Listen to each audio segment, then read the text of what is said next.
We're sitting here north of the largest inland port of entry for food in the world and the third largest port of entry for fresh produce in the United States that comes up from thousands of miles south of us along the west coast of Mexico, like a big food superhighway. There are billions of pounds that come from Nogales, Sonora via thousands of semi-tractor trailers coming across at the border. 25 to 30% of all the produce that we eat year-round comes through the border towns.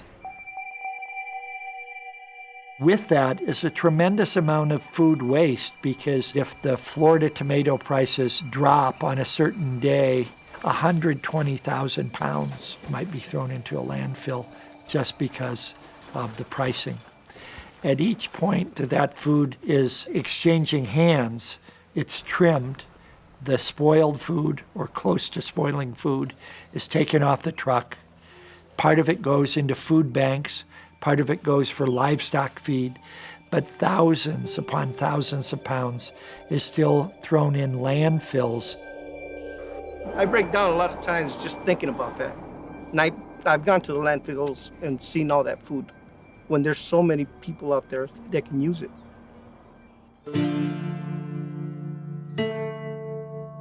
This is one of the most diverse, biologically and culturally diverse regions in North America, and yet it has the highest rates of unemployment and childhood food insecurity. And if we can't use that biodiversity to make life better for the very people who live here, something's wrong. The whole notion of how food relief fits into our overall food system to take care of the most marginalized, the people most disadvantaged by how our current food system works, is rapidly changing. And what we do here at Borderlands is we rescue produce for its redistribution. And we rescue between 30 and 40 million pounds of produce per produce season. Santa Cruz County, for one, has a very, very high rate of diabetes. Feeding people nutritiously, that is extremely important, and vegetables are expensive. Currently, the local market in this area is very limited to the items that it carries. People are forced to pay the high prices because they can't necessarily travel to the grocery store. They don't have the means of getting there, or they're financially unstable. Thank you very much. Have a good day. We'll see you next time. All right. The great blessings that we've had with working with Borderland Food Bank is saying, hey, you know what, let's reach out to the people. Let's not throw this food away. Please tell your families, friends, neighbors, anyone that you know.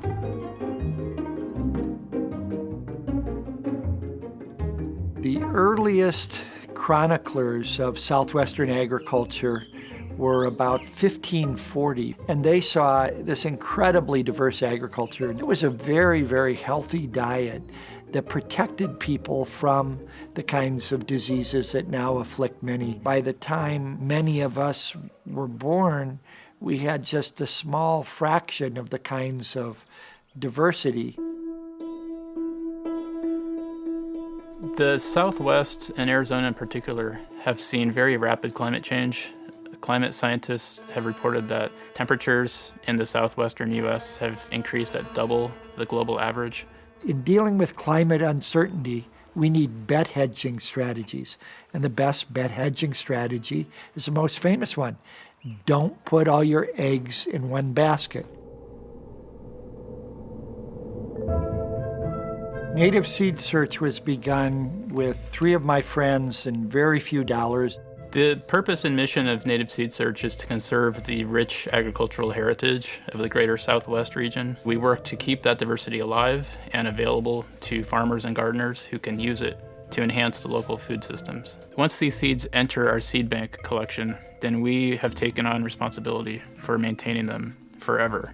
We're really at a critical time in the history of American agriculture, not just because of the loss of seeds, but the loss of the traditional knowledge associated with how to best use those seeds.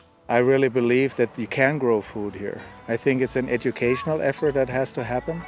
I think the stigma of what a farmer is absolutely wrong. To teach people to grow food locally in their backyard gardens how it used to be, everyone used to have a garden or community gardens. It engages people to take care of one another. We're finding solutions emerging from some of the most devastated landscapes in North America to rebuild a food system from the bottom up in a participatory way is the same kind of thing that we're doing in small rural communities in the borderlands. I had a vision, and my passion is helping people. And my vision was to start a garden where the community can come in and pick their own vegetables, fruit. To me, that's one of the most satisfying things since I started, that the people here in the community are getting fed. Before I became a mom, I had no idea about gardening. And it wasn't until I had the heart problem and became a mom that I went, wait a minute, do I want to teach my daughter this? And that's really what inspires me in the garden is I get to spend time with my daughter. I get to teach her about harvesting her way to better health, eating fresh foods. I want her to see that there is a positive transformation and that people can make positive things happen and there is a healthy lifestyle and how to be, a healthy and strong citizen and put back in their community. And I think that's important for her and for anyone.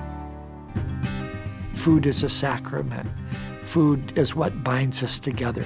It's sacred, and it behooves all of us, whether it's for health reasons or because we care about the land or because our faith requires us to care about the people most marginalized by a broken food system, to heal that food system, and that's the only way we're going to heal our economies, our bodies, and the land.